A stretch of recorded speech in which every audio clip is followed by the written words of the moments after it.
Suldaanka guud ee beelaha Somaliland Suldaan Maxamed Cabdi Qaadir oo maanta si gaar ah ula hadlay telefishinka caalamiga ah oo Cable TV ayaa waxa uu bulshada Somaliland guud ahaanba ugu baaqay in la ilaaliyo ammaanka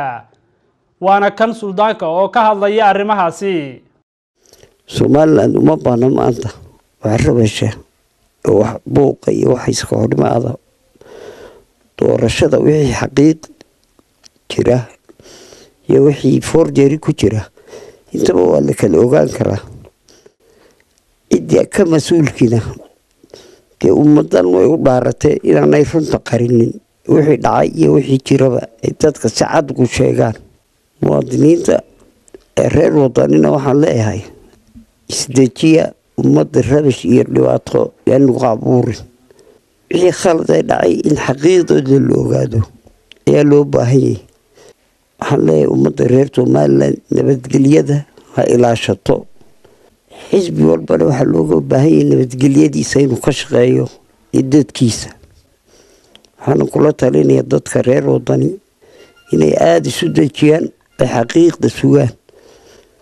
wixii commissionka ku maqana su'aasheeda ay qabaan iyaga ka jawaabi doona meeshii waxay ka khaldan yihiin hay qaladku laga tirsanayna wala taaban karaa commissionku wuxuu hayaa xaqaayiq ummaduna waxay u xil saartay waa in caddeynteedii la helaa laga bari maayo nabadgelyo nin walba ku qasbay inuu nabadgelyo bixiyo cida diidana in waajibkeeda laga qabto أنا فرية